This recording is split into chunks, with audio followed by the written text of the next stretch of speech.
Hello, I am the Wrestling Man, and welcome back for part 2 of my Wrestle Mania recap. Actually, I don't think this is a recap, this is more of a results. So, here we go. Left off, last match I had told you about was the Randy Orton, Bobby Roode, and Jinder Mahal and Rusev Day match. So, let's move on to the next one, and that would be The Miz versus Seth Rollins versus Finn Balor for the IC title.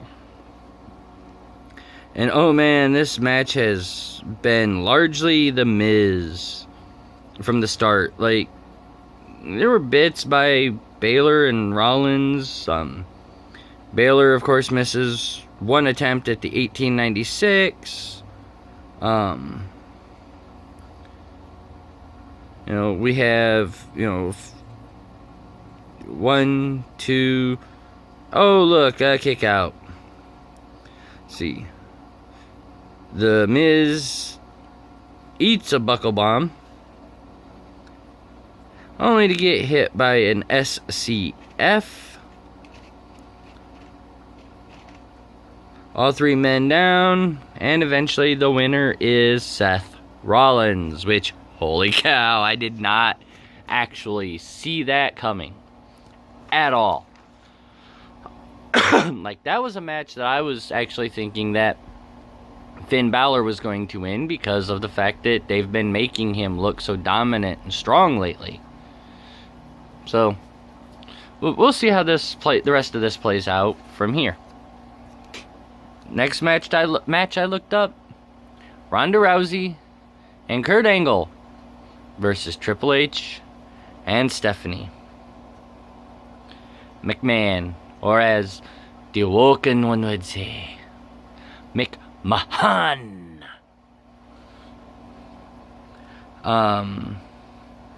Loved the crowd reaction. I think they were talking to Triple H and were saying, Kurt's gonna kill you, Kurt's gonna kill you. Also, Angle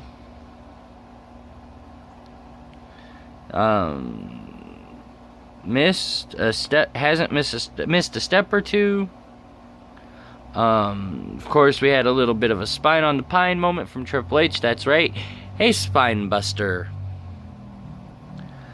Let's see. Somewhat a repeat of the punch spot, though slightly different. A bit of a repeat from last year's Mania's punch spot between Triple H and Steph, where Triple H just knocks Stephanie out. Let's see. Kurt finally gets a hot tag into Ronda. Which I've got to admit, Ronda looks a lot more polished than I was expecting her to. I mean, this was her very first wrestling match for the WWE period.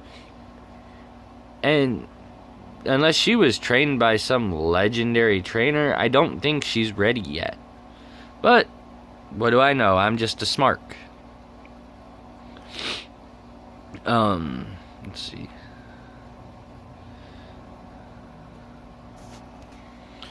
Of course, Ronda, looked amazing, and that's not in any other connotation other than just the way she was working, combined with a lot of other stuff.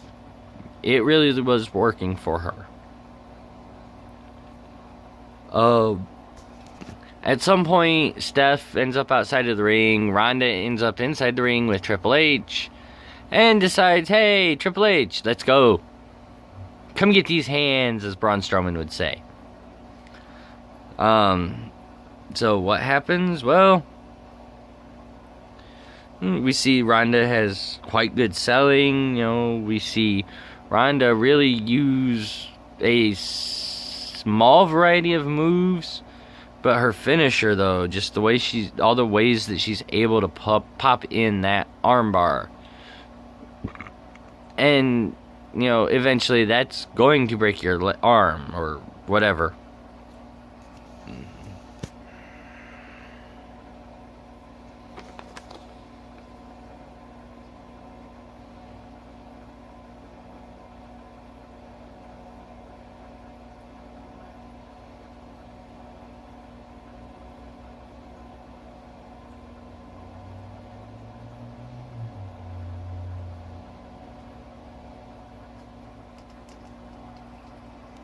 You know, and ultimately, you know, with that match, a few good spots that I enjoyed. You know, honestly, I can't believe that Steph and Triple H would actually take the loss at Mania. You know, really showing that these guys perhaps are truly changing. Okay.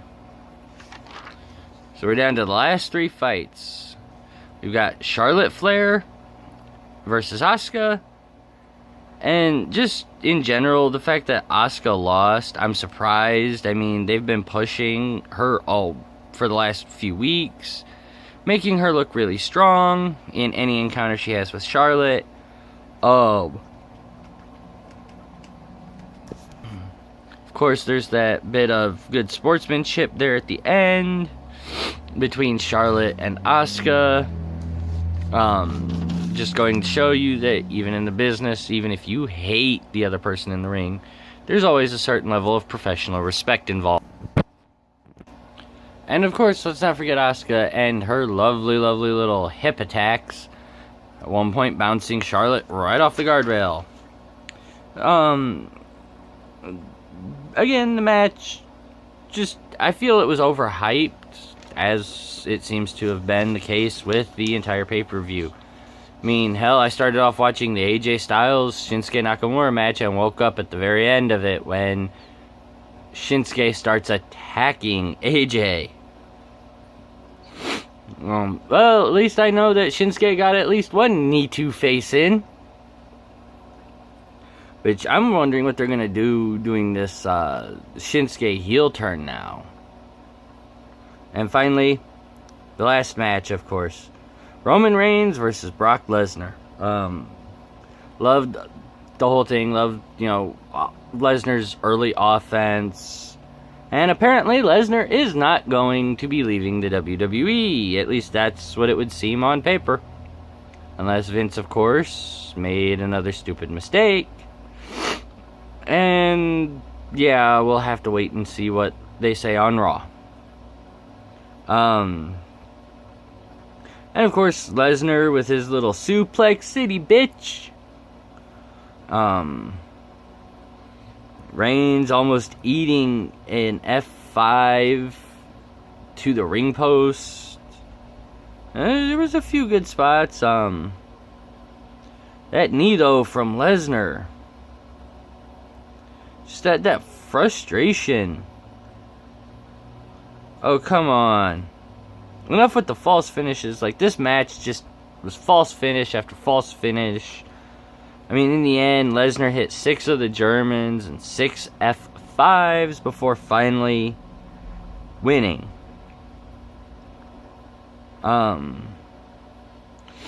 Let's see.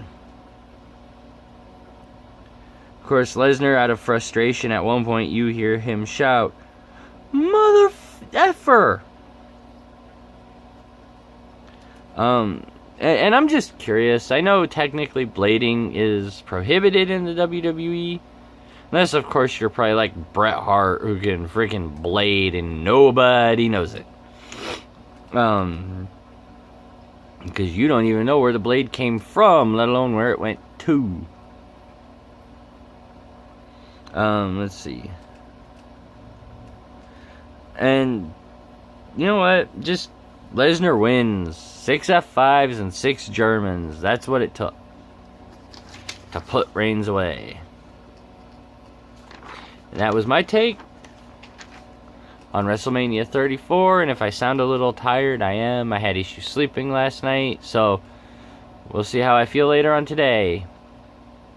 If you are new here and you like what you see, don't forget, or please hit the subscribe button down below. And if you want to keep up to date on all my content, I post regularly, usually about once a week.